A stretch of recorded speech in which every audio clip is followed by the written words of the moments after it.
time of the year, of the week for Ask Steve. This is a mule and donkey conversation show where any and every question that you've got about a mule or a donkey, whether it be riding, driving, packing, training, teeth, chiropractor, shoes, whatever it might be, we're going to answer it for you so that you can get out there, gain the trust of your animals, get results with your training, and enjoy the life of being an equine owner. And this is the first show of the year. My name's Dave, and this is Steve Edwards here. And we do this every single Wednesday, and we're looking forward to doing it again here in 2022. Steve, I notice you're not in the office today. Where are you in the world? I am down below Tucson, hunting javelina. I'm on the ranch for Randy Piggen's ranches. You know, we work cattle and stuff down here. So come down here to kind of enjoy some fresh air and do a little hunting, archery. That's a lot of fun. So you said as soon as we're done here, you're going to go out there and start hunting. So hang on with us. I know you're excited. I know you're ready to get going, but we've got folks who are coming here with questions, and I told them that you were going to be here today, so you can still hang out with us, right, Steve? Absolutely. I'm ready. I got full battery. Let's get it. Full battery. Let's get it. I like it. So, folks, let me tell you the way that this works. First and foremost, any and every mule question that you've got, we want you to bring it. This show is 100% guided by you.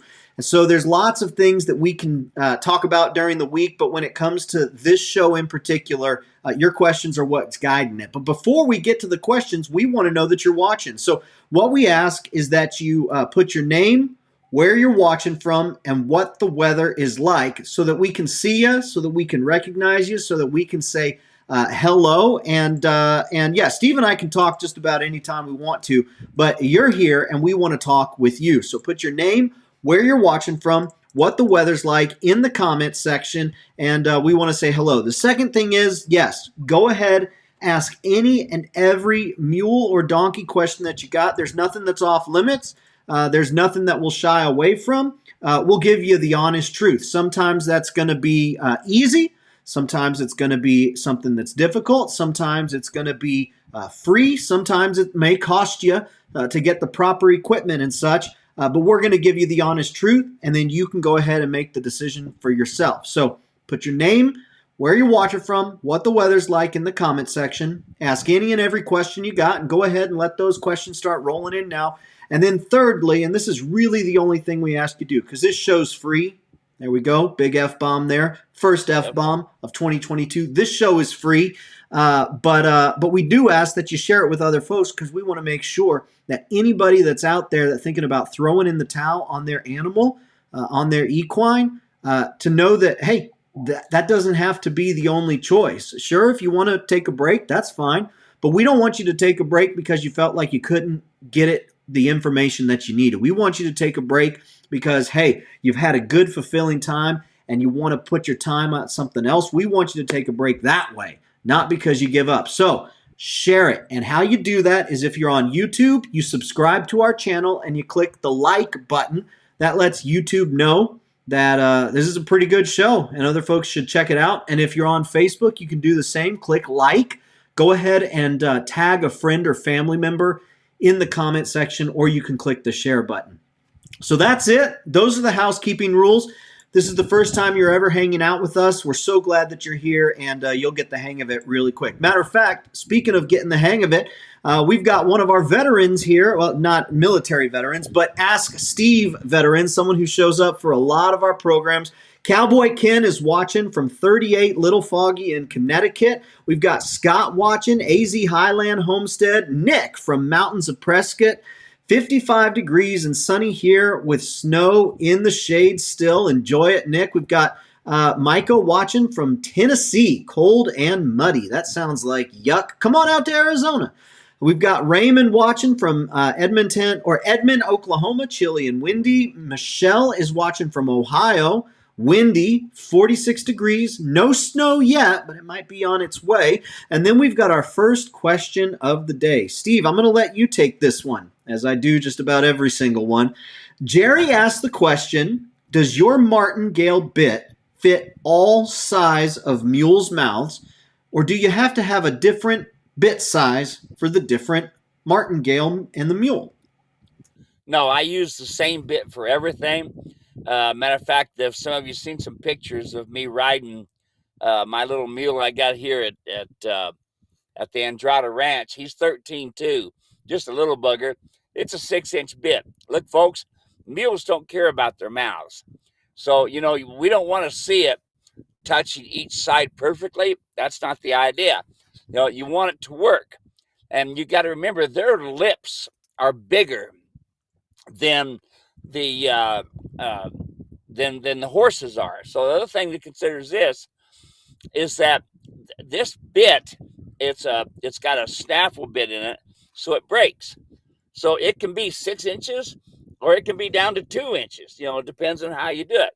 So the double twisted wire snaffle bit doesn't work like all the other snaffle bits that are out there. So, yep, that one bit does the trick for everything. I've ridden everything from a 13-2 Welsh pony mule up to a Percheron mule with it. And it does it does wonders. I mean, it's not just something that you just throw a bit on there, throw a bridle on there, and you've got yourself your martingale. No, it's specifically designed for the purposes that Steve designed it for. And so a lot of times we'll have folks say, well, hey, I've already got a bridle. Can I just get the bit? Or they'll say the opposite. Hey, I've already got a bit. Can I just get a bridle? And there's no sense in doing that because it's not a bridle and it's not a bit. It is the combination of the two, the way Steve designed it, that gets the results that you're looking for. And if you're on the muleranch.com website and you look at the reviews, you'll see folks, they do get results. And there are times when folks call and say, hey, it's not working the way that you said. And we love those phone calls. We love getting those phone calls because 99.9% of the time, all it takes is just a little bit of adjustment in the way that you're using it. And all of a sudden, the results are yours too. So great question, Jerry. Thanks so much for asking that. Get yourself fixed up. Start 2022 right. Let's see. Ron in Virginia from Berg Hill, Ohio, 38 degrees and high winds. We're glad to have you guys here. Eileen, one of our longtime viewers. I think Eileen was probably on our first show ever. She's watching from snowy and bitterly cold Nebraska today. Well, nothing better than being inside. I'm hoping you're inside of a warm house. And nothing better than being inside of a warm house watching Steve Edwards answer questions about mules and donkeys. I guess the only thing would be better to be out there on the trail with your animal, but this is a close second. Let's see. Cowboy Ken says, Happy New Year. Happy New Year to you. Happy New Year to you, Steve. Yeah. You were talking about, people saying they got problems. Come on, bring it on, folks. That's what I want to hear. Hey, Steve, it's not working for me. All right. Give me a little bit. Let me show you some stuff. Let me ask you some questions. Now, we were talking about don't giving up on your mule. A guy by the name of Chad, we'll have to do a show with Chad sometime. And he started this colt. He raised his colt from a baby. And boy, it just was giving him fits. Every time he puts a saddle on, the mule would throw a fit. He'd put it back on, threw a fit. Finally, one day he calls me up, and we had tried this, that, and the other. We made sure everything was good, and things started working for him. So there's all I've got a few years of doing this, folks. So if you got a problem, say so. Let me help you out. Don't back down. I had a lady, and I'm still trying to get a hold of her, Dave. She contacted me and said, I bought your saddle pad, and it came in early before Christmas, and it was great. I love the saddle pad, but I'm not so happy with your come along rope. She says, I watched the video and I watched this guy, and it doesn't fix my problem. My mule won't stop. My mule won't go, yada, yada, yada. And I said, and I've texted her and emailed her and called her 4 or 5 times now. So folks, don't give up. I'm still going to get a hold of her, but if you got a problem, call. Let me help. This is not a magic wand where you just shake it 3 times, it's going to work. With any of this stuff. And you have to also remember, it's your timing. Your timing is so much more different than mine or anybody else's. So, if something's not working, maybe we need to look at some other things. So if so, call me. I'm going to call you back. Yeah. We don't shy away from anything. So yeah, bring on those questions. In the middle of a clinic, you'll hear Steve say something like, every mule, every donkey needs to be shoed. If you're going to go out there, have to be shoed. And we've had people, that in particular seems to be one, well, I've been told that you never have to shoe them. Well, I'm going to tell you what I've learned. I'm going to tell you why I've made the decision that I've made. I'm going to tell you what I experienced when I did it the other way. And then I'm going to put that information in front of you. You're an adult. That's your animal. You can decide what you want to do, but I'm going to give you the truth according to my experience. And everything that we talk about here comes out of this experience. Matter of fact, Steve's been working with mules and donkeys longer than I've been alive. So I turned 40 this year, Steve. This year, you will have been working with the mules and donkeys for 41 years. So I can't believe I turned 40 years old. I guess I'm getting to be a man now. Is that what that gray stuff is growing on Right. your hair? Oh, yeah. Yeah. That's my wisdom coming in. That's my wisdom coming right, in. We got to tell Sandra that, though, my wife. Hey, Scott's watching from Afton, Tennessee, where it's 44 degrees. Craig is watching from El Reno, Oklahoma. Michelle's got a question. Says, Steve, you are very clear on fitting the saddle to the mule. Could you please give some detail on fitting to the rider, such as seat pocket and leg pass? Steve, I've got a video of you showing that, so I'll put that in the comment section, but go ahead and talk while I'm looking for that. Okay, so folks, there's no such thing as fitting the rider. Riders ride different. Some people have hip problems. Some people have lower back problems. Some people have knee problems. Some people are just young and everything's working good, okay? But here's the deal. It's your equitation, how you are sitting in the saddle. You can just adjust your stirrups and change things. And if you're riding an all-leather saddle, folks, you hear me talk about in the videos, time and time again, I talk about wet the saddle with a soapy water in a spray bottle and go ride. Wet it, ride. Wet it, ride. Why is that? So that you can start fitting the saddle to you. Now, women, because of the little pin bones in their heinies, they tend to want a padded seat. And because of that, now guys, when they're sitting in a padded seat, they tend to feel forward in the saddle. Okay. Now again, if you adjust your stirrups, that'll help. And also the size. Now all thing we can do is kind of guesstimate the size. 2 fingers between your thigh and the pommel. That's a general place to start. It is not the final, this is it. It is a place to start. And then after that, we have to adjust your stirrups. So leather fenders are going to pull on you more and give you more discomfort. Okay? It's not the seat, it's the fenders and how you're sitting. When I see pictures on the internet, most people are riding with too short a stirrup. And they're riding with their heels up. They're not riding with their heels down. Folks, when you ride with your heels down. Ride with your foot all the way in the stirrup with your heel against the stirrup. Now, it can be an inch away. It can be, okay? But you want that foot in there. Most people only ride on the ball of their foot.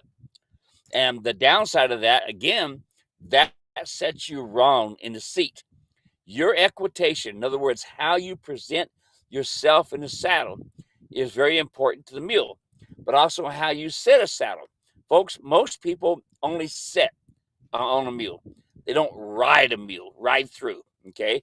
I talked to a lady the other day, and she wanted a hard seat. I said, are you sure? She says, yeah, I've ridden all my life. And she started telling me some things, and I thought to myself, this lady knows how to ride. When she understands posting, she knows how to ride. When she learns, when she says she's forward in her riding, this lady knows how to ride. When she tells me about her knees are barely bent and her heels are down, this lady knows how to ride. So there it is, folks. Here's what you want to look at, Dave. Industrial standards. So you walk into any saddle shop with all these saddles and you sit on them, those saddles are pretty much every single one of them have an industrial standard. In other words, one person fits all. What's the matter? We're not talking? Oh, no, you're good. You're good. I was responding to, I had a text, and I didn't know actually you could see me. You're good. Keep going. Okay, so here's the final thing. My wife told me years ago, you'll never sell a saddle unless somebody sits in it. Well, let me give you a little story. I've sold hundreds of saddles now for 25 years, and people ain't sitting them. If people's got a problem and they call me up and they say it's too hard, too soft, or something like that, I say, number one, adjust stirrups. I tell you what a lot of people do, and the ladies have taught me this. There's a lot of women riders out there, they actually buy all type of seat covers. One day, their little tush fits one way, and another day they set another way, And I said, try adjusting your stirrups. That's one thing. But I got some of them that that have neoprene that they sit on and just love it. They got some of them that have got a wool pad and just love it. Now, here's the story. I was doing a clinic in Montana, and all these different saddles, and my saddles were sitting out here on saddle stands. And we were talking about saddles and how they're built and things like this. And this one lady says, I want to sit in the saddle to see how it fits me. And I said, oh, great, have a seat, So she climbs in the saddle, and I'm answering questions from different people. And finally, I look over at her, and she's kind of moving her little tush around, kind of saying, And I finally said, well, how do you feel? She says, I don't think this saddle, no, it just doesn't work for me. I said, well, darn. I said, that's too bad. I said, tell you what, come over here and sit in this saddle. And she goes over and sits in that saddle, starts moving her tush around, and moving things around. And I'm answering other questions and visiting with different people. And finally, I said to her, I said, all right, how does that saddle fit? Oh, wonderful. Oh, man, greatest saddle. I've never had one fit like this. And I looked at her and said, ma'am, that's the exact same saddle you were just sitting in. Exact same saddle. What was the difference? The difference was the saddle stand it was sitting on.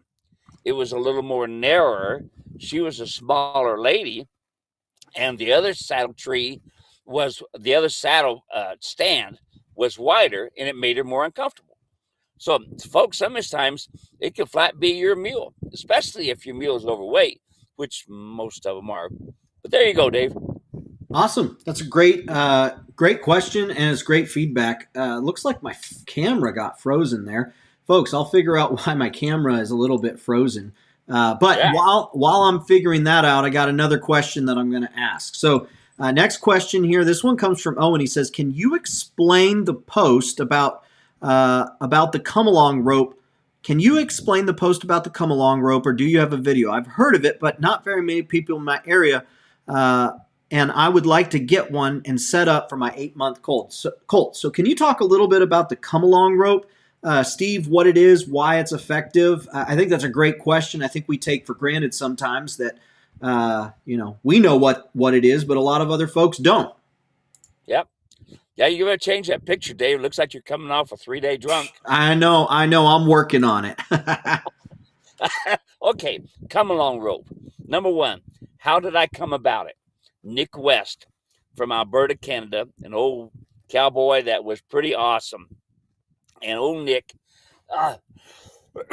he saw us having problems with this one bronc. And we took an old lariat and we took a strand out of it and made it 2-strand. And then which made it softer. And then we put it on the animal and used it. Now, that worked okay a little bit, but not as good as what I have now.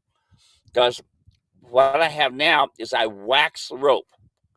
By waxing the rope, the two ropes, when they come together at different places, it tends to, hey, there's a good-looking guy. We're back again. Okay, so it tends to bind a little bit so that when you're bumping the rope, when you bump it, it doesn't tend to move up the face as much. Now, your come-along rope, because the mule moves, because the donkey moves, because you move around, the come-along rope will tend to go up the nose. If you notice in the video, it says 2 fingers above the nostril. That's where it needs to start. Will it move up? Yes, because it opens and closes and opens and closes and crawls up the nose. That's what it does. Okay. So it's waxed. It's 28 foot roughly, and it does a wonderful job because here's what you have to have. These mules and donkeys are looking for relief. They comfortable, uncomfortable. They want to be comfortable. So when you bump, roll your wrist, ask, tell, demand, okay, that right there communicates to them what they understand. A mare, when she's the boss, she'll ask by pinning her ears, she'll tail by pinning her ears, switching her tail, and she'll demand by spinning and kicking. So I use that same vocabulary that they understand, use that same vocabulary for them to be able to respond. So what it amounts to is when they do correctly and you get quiet, then the mule understands, oh, that's what you want.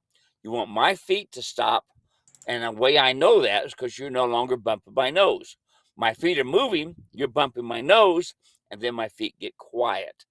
Then I understand, now you don't bump my nose. Now, when you build a foundation, folks, backing up, stopping, go right, go left, all the four major parts of moving the feet for communication are done from the nose. Done from the nose, not from a bit. Done from the come-along hitch, not a rope halter. Done from the come-along hitch, not the bit, not the rope halter, the come-along rope. When you build a good, solid, easy foundation with the come-along rope for backing, for going right and left, and for stopping, then you can start going to the rope halter, combination rope halter, and come-along rope. But listen, folks, if I had my preference, you'd never wear a halter. Never. It's not important. It's not. It's important that the mule, the donkey, learns to respect that come-along rope. When they respect the come-along rope, they will respect the rein. They will respect the lead rope. They will. Now look at it. Okay, folks. These old cowboys, back when Nick was doing this stuff, they were pretty rough, but they taught the animals respect. And here's the deal. Watch, you hear me say this time and time again. Watch the old grip movies. You do not see anybody taking the halter or taking the bridle off, putting the halter on, tie him. You see him go up the hitching post, throw a couple wraps around the hitching post, nice and loose, and then walk away. That's what they do. Okay. Why is that? Because they learned that if they move that rein, it's going to make them uncomfortable, and they're going to respect it. And that's what you got to do, folks. When you watch me at Bishop at the World Championship, some of you that have my videos, you can see we don't have no place to tie to. These animals, there's 100 animals running around everywhere. That lead rope is on the ground. That animal is standing still, and I'm packing an empty mule in 58 seconds. That's the top cover. That's the pack boxes. That's the pack saddle. 58 seconds. Now, I'm not saying, now wait until a mule, don't move. I'm moving fast. And that mule will not move. Why? Because they respect that lead rope. And that's what you got to do, folks. That's what you got to do with that come-along rope. Get that respect. When you can walk up to your tack room, throw your rope on the ground, and that donkey, that mule, don't move. They respect it that much. That's your goal. That's great. Thank you so much for asking that question, Owen. Great question. And like I said, I think we take it for granted. We just throw out come along rope, come along hitch, ground foundation training. We don't explain it as often as we should. And I'm glad that we did today. We've got Joan watching from Denmark. Hey, we've gone international there. Cold and rainy. Jackie is watching from Placitas, New Mexico. Beautiful sunny day here, about 50 degrees. Enjoy it. Jackie Stacy is watching from Lafayette, Colorado. 21 degrees and snowing. Happy New Year to you and your audience. Thank you, Stacy. We'll take it. Sherman Johnson from Johnson's Taxidermy watching from Norman, Oklahoma, 54 degrees. We got James watching from Holden, Missouri. It's cold, he said. That's the weather report from James. David O'Brien from East Texas, 62 degrees and sunny, expecting a cold front tomorrow with a high in the low 40s. Now, why are folks mentioning their name, where they're watching from, and what the weather's like? Well, hey, this is your first time ever hanging out with us. That's a great question, and I'll answer it for you. Every week we get together on Wednesdays and talk mules and donkeys. And the first thing that we ask any and everybody to do is just to say, hey, just to say hello, just to announce themselves. So if you're watching, we want to hear from you. First thing that we ask is that you put your name, where you're watching from, and what the weather's like in the comment section so we can get to know you just a little bit. And second thing we ask is that you ask any and every mule or donkey question that you got. We'll be sure to answer it. And then the third thing is that you share the broadcast. If you're on YouTube, click the like button and go ahead and subscribe to the channel. Leave a comment. And if you're watching on Facebook, you can go ahead, click the share button, or tag a friend or family member in the comments section. Raymond is watching, and he says, do you do any guiding on hunts? Steve, do you do any guiding on hunts? Not anymore. Nope, pretty much done with that. I have some friends that do. My son has a very good friend with a guiding company up in Canada, for sure. And I've got some friends that do. It depends on what you want to hunt. But no, I don't guide. Thanks for asking. Cool question, Raymond. Thomas is watching from Nashville, sunny and 55, snow tomorrow and 9 degrees by Friday. We've got Steve Brady Deltaco, or watching from Delta, Colorado, sunny, 40 degrees, great day for working and riding. Oh, take it, Steve, take it. Jerry says, thanks, Steve. I have a Martingale and I love it. I put it on her 26-hand mule, and she, 26-hand, that's mighty tall.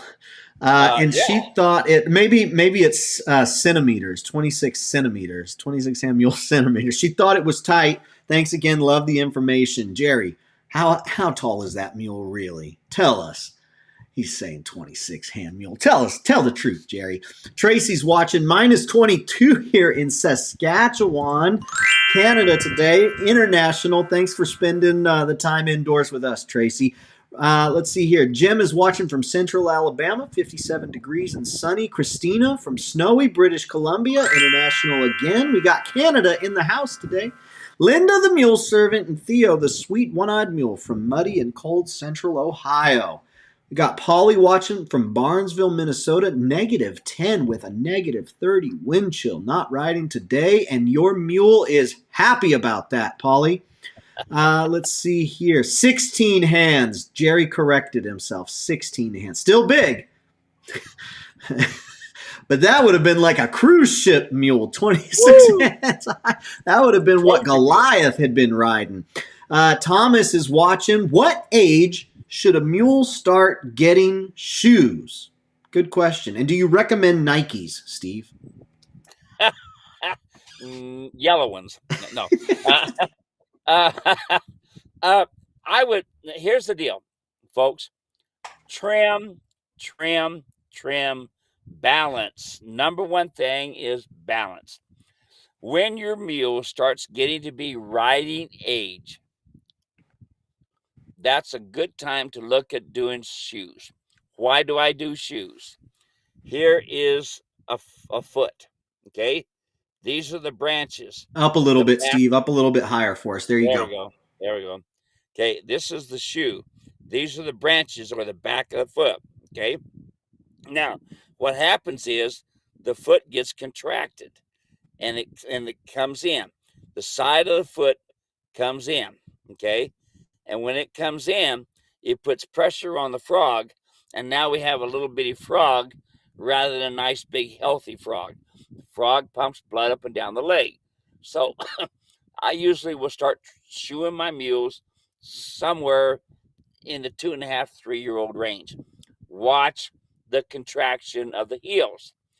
When the heel starts going from being wide to starts being narrow, then you need to start looking at putting a shoe on there, because what happens is when the foot comes down, it moves on the shoe and it makes the foot wider. That's what you want. And so That's really important. It's not, folks. It's not that the mule's got a tougher foot.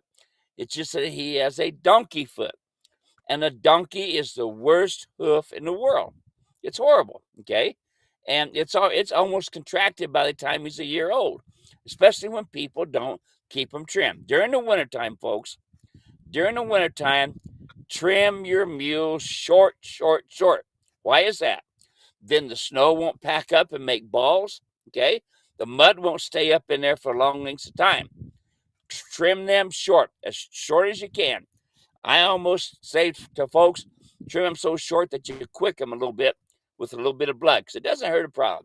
It doesn't hurt a thing at all. But always keep your animals trimmed really short during the wintertime so that it doesn't get caked up in there and you end up with infections. But that's a good general way to look at it.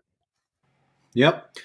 David says using the come along to turn on the forehand and the back feet plus side passing. She always takes many steps and slows to a stop instead of one step. Thank you. Just kind of sharing there. Any comments there for David, Sure, Steve? sure. That's your timing, okay, folks. That's your timing. If the mule does something, you need to look at your timing. Are you dropping your hand?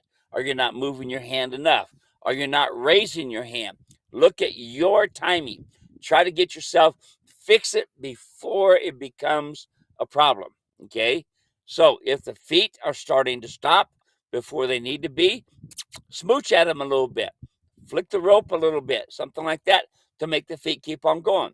If the feet are not stopping right when you want, that's your timing. Okay. It's your timing, because if they're not stopping right when you want, it's you. You're not the one putting pressure on the lead rope. So I always think, folks, when you get your timing really, really good with that come along rope, you're going to have awesome timing when you're in the saddle. It's going to perfect your timing phenomenal. That, folks, this isn't just for the mule. This come along rope, moving that lead rope and stuff, this is for you. It helps your timing, so you know when to turn, when to stop.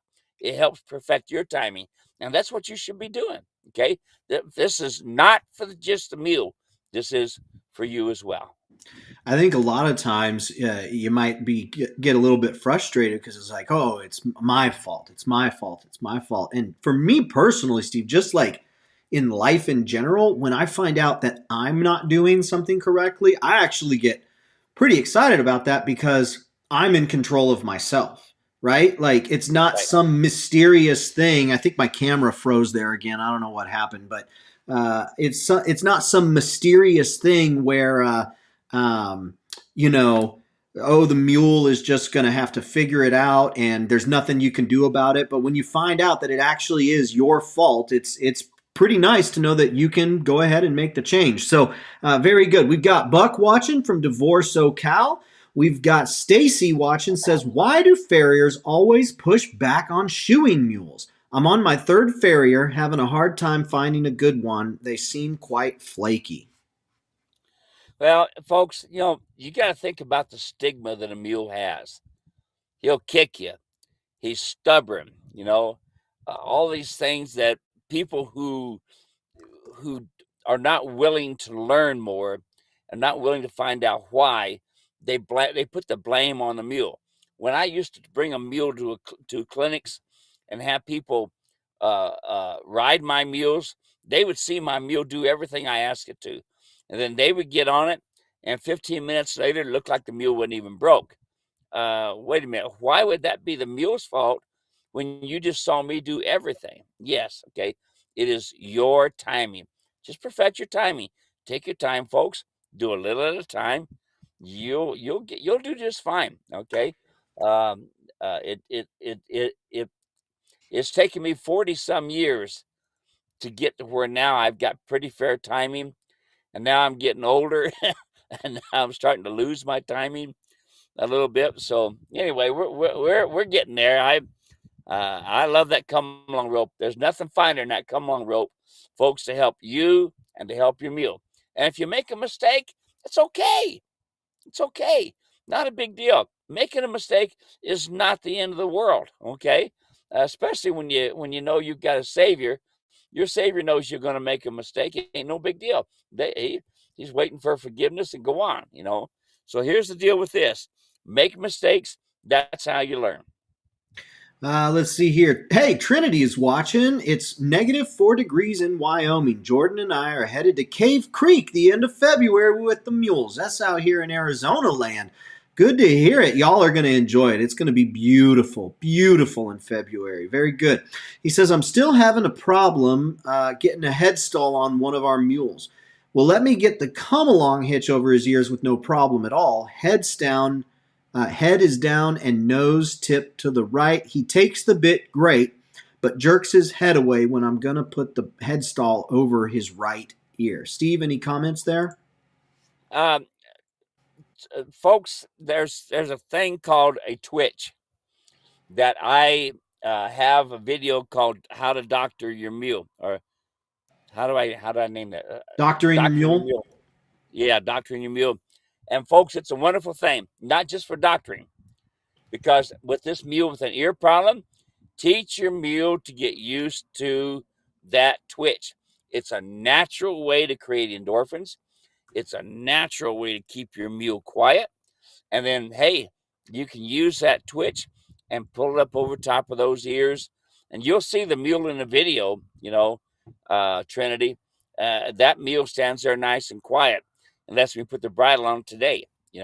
A few times with the twitch, creating the natural endorphins, making it feel good. It's a good thing. Here's what usually happens, folks. With these mules learn to be ear shy because we put on a pre-adjusted bit. Somewhere in their lifetime, somebody has put on a pre-adjusted. In other words, this is what I mean. When you take a bridle off, always loosen it 2 notches. Always. Let it hang down. Let the mule spit the bit out. Don't bump his teeth. That makes him uncomfortable. Take a spoon and bang on your teeth. See what that feels like. Now, when you put it on, do not put it on pre-adjusted.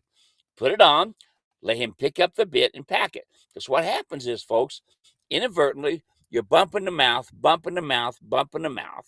Okay? And pretty soon this mule's tired of you bumping his mouth and making him uncomfortable. And then they throw their head and so that you don't put the bridle on.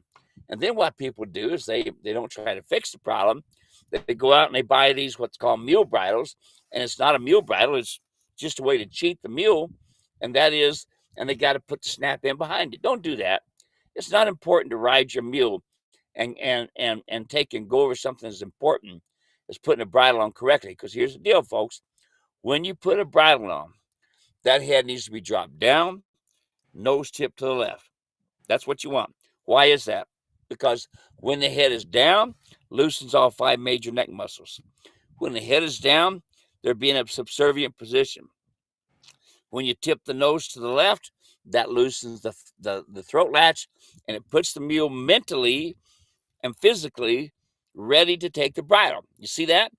If your head is not down and the nose is not tipped to the left, if you don't have that, don't put the bridle on. Okay? Put the bridle on correctly, you'll have a correct mule. So, hey, Trinity, try that. If you run into a problem, you know where I am when you get into Cave Creek. Awesome. Thank you for the question, Trinity. Good to hear from you. Raymond says tips for breaking in a Trail Lite saddle. Well, on the video that I have, I send out a video with every single saddle. Every saddle. Watch the video. It tells you exactly how to do it. Now, a Trail Lite saddle has Cordura fenders. I love it. Cut Cordura is tough. 650 psi per square inch compared to 250 on leather. I use the 2000 Lear. I have beat that Cordura to death, folks. I've beat it to death with pack equipment, packing freight. It works really good. So you take the fenders and you twist them up so they look like a broom handle. Okay? So that small, that tight. And then you put a piece of PVC pipe or a stick between the two fenders and hold them together, and they're both twisted up. Let them hang overnight. The next morning, unravel them. You'll find your stirrup will be set right. And here's the key thing, folks. When you store a saddle, any saddle, always store it with the stirrups turned in and a stick through it so that they will keep their memory. Because otherwise, remember, leather was flat. It never was meant to have a twist to it. Cordura is flat. It was never meant to have a twist to it. But when you store it that way, it will start retaining the memory. And if you look on my website, you'll be able to see my personal saddle, how the fenders store correctly. And then, as always, soapy water. Soapy water on leather helps you to adjust leather so that it comes to the form that you want it to be. So on the jockeys, the leather jockeys on that Cordura saddle, when you wet them, that will form that Cordura to you. I mean those leather fenders to you. Soapy Water was my nickname in high school. No, I'm just Really? kidding. No, I'm just kidding. I do this thing with my boys. For those who don't know, well, by the way, my name's Dave. So if you're just tuning in for the very first time, my name's Dave. This is Steve Edwards. I've got 3 little boys. Isaac is about to turn 8 years old. So I've got a 9-year-old, a 7-year-old, and I've got a 4-year-old. So the 7-year-old's about to turn 8, and the 4-year-old's about to turn 5. But I do this little thing, Steve, where I'll just say randomly, they'll say something like, male, rippin' male. And I'll say, oh, that was my nickname in high school. And so eventually they started to catch on that I'm just joking. But they go, that's not true. You said you had 10 different nicknames in high school. Nobody has that many nicknames. So it's just kind of like a funny little thing that I do. And I don't know. It's probably my best dad joke. Let's see here. Michelle says, I have heard that mules are tricky to fence in. What is the best secure fence for a mule in a small paddock and a large pasture? And can those be used for 5-year-old boys as well? No, I'm just kidding. I added that last part. Heard that they're tricky to fence in. What's the best secure fence for a mule in a small paddock and a large pasture? Well, I number one wouldn't put them in a large pasture. That's number one. All of my mules stay in a 10 by 20 stall. Just to give you an idea, folks, my wife's mule, before she passed away, she was 28 years old, and she spent, out of 28 years, she spent 26 years in a 10 by 20 stall. They don't need all that room, folks. They don't need it. Okay. You're riding them, you're exercising them. They don't need it. Okay. Next thing.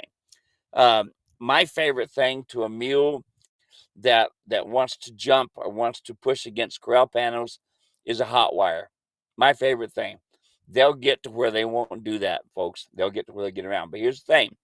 People get worried when the mule is going back and forth, weaving and all this stuff, wanting to be with the other animals. All right. Don't worry about it. They'll get over it. They will. You have to have the patience to be able to wait them out. Okay. Wait them out. And if it was me, I'd be training on them. What do I mean by that? I would put the surcingle on them. I would put the mule rider's martingale on them. And as they're moving around, they're doing things, they'll train on themselves. They'll teach themselves to get their head down.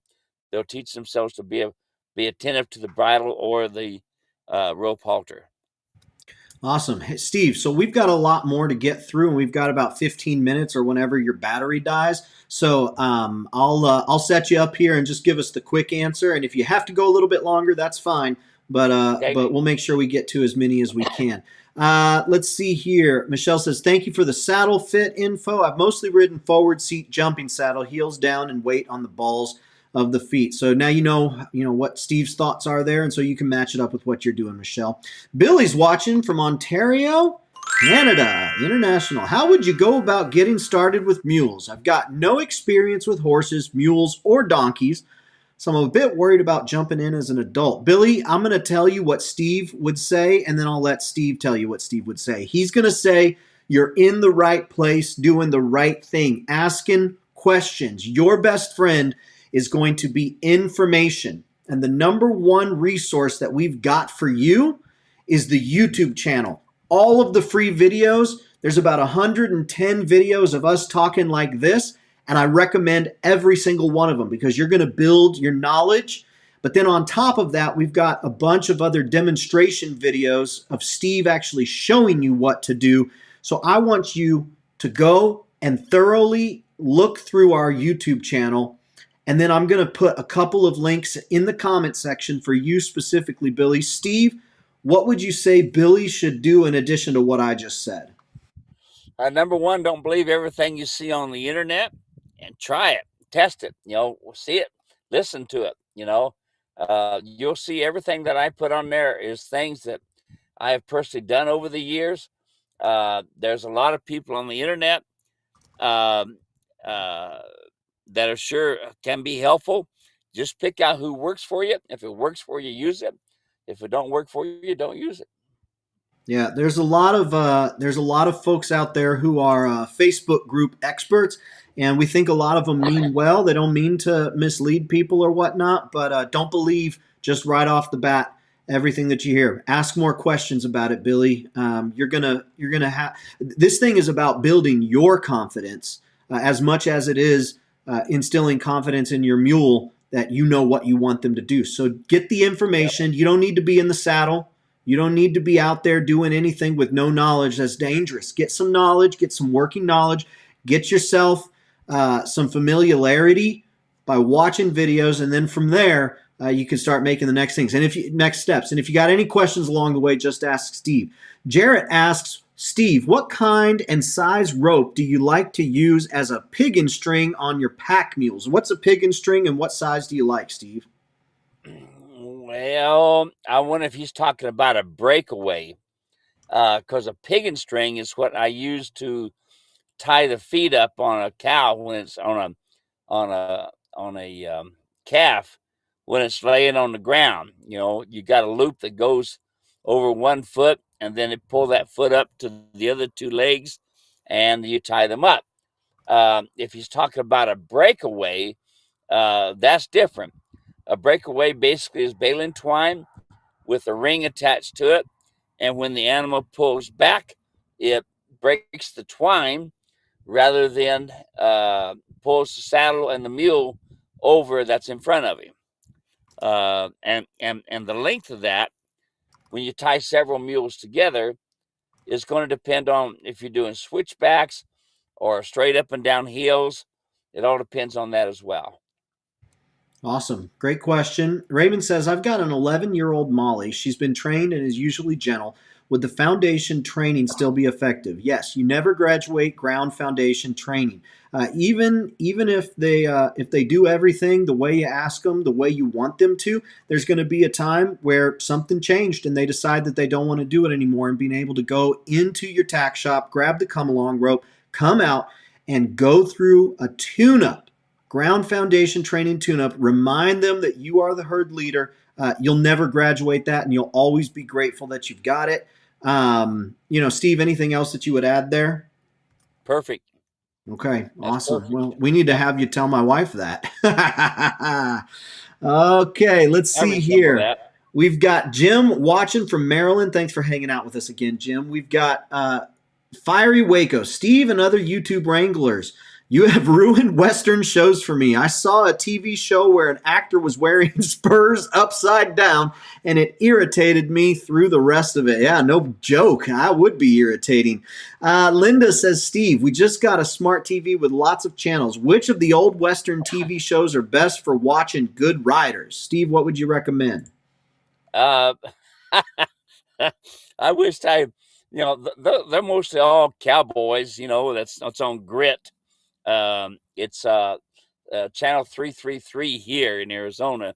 But if you look it up, it's called Grit, and it has all the old westerns on it. All the old westerns, and you can watch those guys ride. One of the downsides about it is they're always going 9-0, which you don't have to worry about doing, but just watch them getting on and off alone. Getting on and off, folks. You don't see them getting a hold of the back of the cantle and the horn and pulling themselves up. You don't see them doing that. You see them get the horn, get the hands on the mane, and they got their hands on the mane, hand on the horn, and they lift themselves up. They get up and down at the shoulder.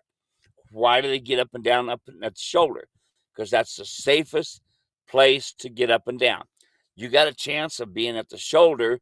You got a chance of moving the hip away before they kick at you, for instance. But it's up and down right there at the shoulder. That's what folks need to learn how to practice. This year, folks, I want to see you all practice getting on and off by the horn and by the mane. And send in the video. Proof. David Pengelly. So get yourself some grit there, Linda. David Pengelly watching from their new place in Manchester, Georgia. Y'all go to muleranch.com, type in coffee, get yourself some come along coffee. That comes directly from David Pengelly and Coffee by David. You're going to love it. Hey, David Scholl is watching all the way from Australia, Dalinaro, Queensland, hot and humid. We've got Karen watching from Central Virginia, snow on the ground, 37 degrees. Vicky asked the question, so much conflicting info on blanketing or not. Could you address that? You don't need to blanket. Don't worry about that. Them mules will pull up the hair that they need. I've been up in Montana at 20 degrees below zero, and them buggers stand out there in the snow rather than stand underneath a tree or rather than being in a nice warm barn. I've seen them time and time again walk out and just stand out there. If you're going to be showing, blanketing, yes. Otherwise, let them grow the natural hair and feed lots of roughage, folks, not grain. Lots of roughage. When you're feeding during the wintertime, you want to feed roughage. We've got Melissa Kiki from cold and cloudy Southern Oregon. Good to have you here, Kiki. Roger is watching from Milan, New York. Cloudy and 28 degrees. Fiery Waco says that guy rode across the country that all you had over Christmas seemed very fond of boots and shoes. Yeah, that was Bernie Harberts. We showed that. If y'all like that, if you got to watch the Bernie Harberts replay, go ahead and click the like buttons there on Facebook and YouTube. Let us know. But yeah, that was pretty neat having Bernie Harbert's on, sharing his journey. We've got that up on YouTube for a little bit longer. We're going to pull it down and we're going to put it on the Mule Ranch website. But you can go to the YouTube channel right now and you can watch the replay. Very, very cool. We've got Error watching on YouTube saying, trimming it short. Won't that hurt them anyways? No, it's perfect, okay? Far better than having the mud pack up in there and getting bacteria up in there. Far better than having a big ball get up underneath there and them get a chance of bowing a tendon. Far better. And talking about Barney Harberts, he tried all kinds of things, and he doesn't know, folks. He doesn't know how to shoe or trim. He's got a basic idea. So he uses the boots instead. The problem with the boots is they do not balance the animal's legs. It's really easy to blow a tendon and cripple one. So a boot is fine for a temporary thing if you've got one that's got some health issues, but don't be putting boots on going down the trail, folks. Don't do that. It does not stabilize those mules or those donkeys or horses for that matter. Linda says, I always said the come along rope fixes the dummy on the other end of the rope. There you go. Good for Linda. Yeah. Yes, Exactly. Jack is watching from Johannesburg. Fresh snow, 28 degrees. We've got, let's see, Era says, so I've got a larger mule, and he's so sweet, and I love to train and to ride, but he's so much bigger than me. I'm only about 5'2", and I'm worried a bit. Any tips? Because I can try and be the leader. All I want, just a bit. I'm worried. So what would you say there for Error? And watching from Georgia. Chilly, breezy, but it feels nice. Yeah, not a big problem, Era. If you've been to some of my clinics where I've had little kids, when I say little kids, I'm talking about a 10-year-old girl, for instance. I usually, when I'm doing seminars at expos and this sort of thing, I'll pick out a 10, 12-year-old little girl. And the reason I do that is because everybody thinks they're so frail. Well, actually, them little girls are actually tougher than most of the boys. But anyway, it makes a good point across. And they can see a mule that I had just worked with that dragged me everywhere, and they can see that little girl leading that mule, okay? Not a big deal. Build your timing. That's folks. This isn't just for the mule, like you heard me say it. This is for you and the mule. This builds your timing. It gives you confidence from the ground. Okay, and wear your helmets. Got a question here from Kyle. Says, I just bought a 3-year-old green mule. He's taller, or he's smaller, about 13 and a half hands. He's barely halter broken. Real quick, for folks who are watching who don't know, hands is how you measure the mule, and it's how the number of hands here. And where does it go up to? The top of the wither, Steve? Is that where they measure up Yes, to? Yeah, so that's what we're definitely. talking about when we say the size of an animal, 13 and a half hands. He's barely halter broken. I want to train him. And any suggestions to start with? I've been watching your videos, but I still need some help. This mule is kind of stubborn, and he's alone in a stall in pasture. Well, you're doing good right there, keeping him alone, but keep him in the stall. Don't put him out into the pasture. Steve, what else would you say for Kyle? Well, hey, Kyle, just stick right with it, partner. You can do it. You don't need to turn that mule over to anybody else and this sort of thing. I would say start with ground communication. Ground communication. That's your best thing. That come along rope, that kit that I have has the come along rope, how to video, and the rope halter. Now, again, folks, the rope halter is not your end result goal. The come along hitch is going to give it everything that you need to have. You never want to tie up with that come along rope, but I would start there. Come along rope and build your foundation and go from there. That's great. Okay, let's see here. Oopsies, I just lost all of my comments. Okay, hang on 1 second. I got my backup. Let's see. Comments. There we go. All right. Sorry, folks. I accidentally closed out the window and it erased all my comments, so I'm going to my backups right now. Let's see here. Greg and Lori are watching. Hi, happy New Year's to everyone. Greg from snowed in Grass Valley, California, coming in. Oh, geez, it just jumped around. Coming in. Oh, I hate it when this happens. No power for 8 days. Oh my gosh. Sunny and clear today. Hope you get that power back there. So sorry to hear that, Greg. He's in a foreign country. I think you said California, didn't you? California, yeah, dealing with those Yeah, blackouts over there. Lamar is yeah. watching. Hi, Dave and Steve. Lamar Price in Utah, 38 degrees, sunny. Hope for a great new year. Steve, I have used a twitch for years. My mules so respect it. Works like a tranquilizer. That's awesome. Glad to hear that, Lamar. Thank you for sharing that. Yeah, that twitch is a funky looking thing, and if you've never seen it, when the first time comes around that you see it on an animal, you think, "Oh my gosh, what are they doing to that animal?" But that's just not knowing, and that's why it's important to ask questions, because once you ask the questions, you realize that it actually releases natural endorphins. Just the massaging and the mechanics of how it works on the nose, it releases these natural endorphins that make the mule calm and help relax them so that you can do the work that you need to do. It's a fantastic thing, so don't judge that book by its cover. David says, when I'm reaching for the nose to tip it towards me, I put on the come along rope. She gives me the nose but tries to walk away and won't stand still. She just does the right side fine, but not the left side. So, did we talk about that a little bit earlier, Steve? Yeah, it's again his timing. If the Yeah. mule was going off, then he needs to get his timing. As soon as that mule's feet starts to move. Now listen to this, folks. When the feet are getting ready to move, what's moving first? The nose. Yeah. If the nose goes first, the feet are going to go second. So if that nose moves a half an inch, the feet are going to move 3 inches. Levi's watching, coming in from Albert County, New Brunswick, international again, waiting for a snowstorm, wearing my Steve Edwards belt buckle. Hey, that is a gem right there. Hang on to that. David says, many times when picking my year-old Molly's front foot, she leans into me, then tries to kneel down. I jerk the come along, but I'm facing the rear and not in a strong position. Any comments there, Steve? Well, sometimes you got to have somebody right there with you, but here's the deal. Teach the mule to stand on 3 legs without you holding on to it. So you have the come along rope in your left hand.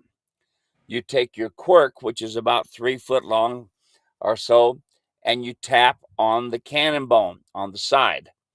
Then the mule, as you tap it, tap, tap, tap, tap, the mule picks up the foot.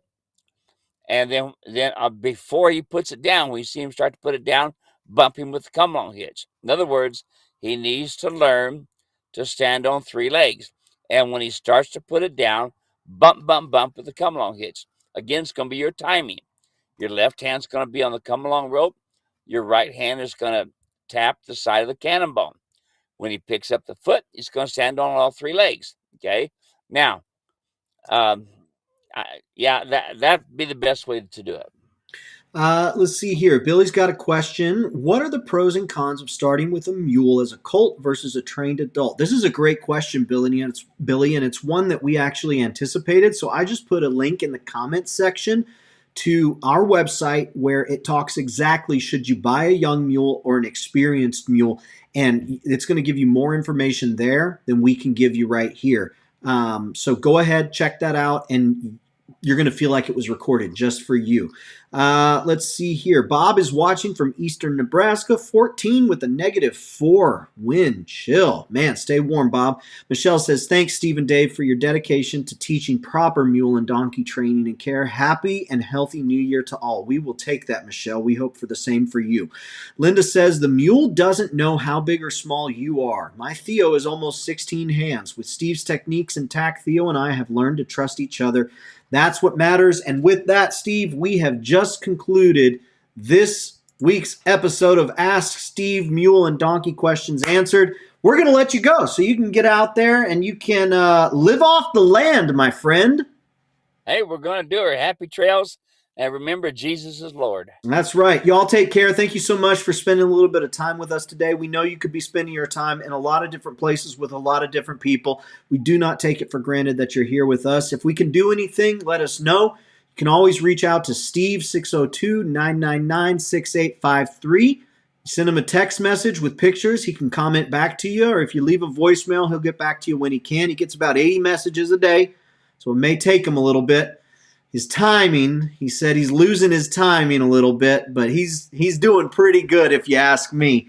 And you can always send a message through the website, muleranch.com. There's a lot of great stuff there. All right, Steve, I'll let you go. Take care. Go out, get something good, and bring me back some sausage, all right? You got it. All right. Take care, everyone. Bye-bye.